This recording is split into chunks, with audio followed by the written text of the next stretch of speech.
Hello, this is Natalie from H&H Chevrolet Cadillac, and today I'm going to show you how to use your windshield wipers. When you have a rainy day, you obviously are going to need to turn your windshield wipers on. In this 2021 Trailblazer, you turn them on right here. So you lift it up once to get different speeds, and you have 3 different speeds that you can go to, all varying how fast the windshield wipers will go.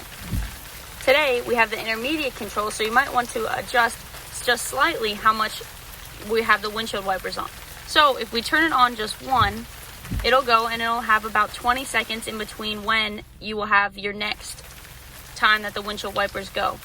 But if you use this control here, you can turn this and make it happen more frequently. And you can see you have many different options here.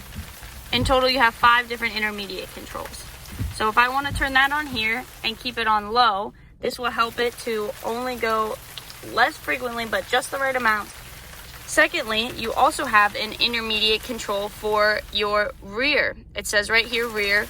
And what you do is you turn it twice for regular on, which is more frequent, or once for the intermediate control, which is less frequent.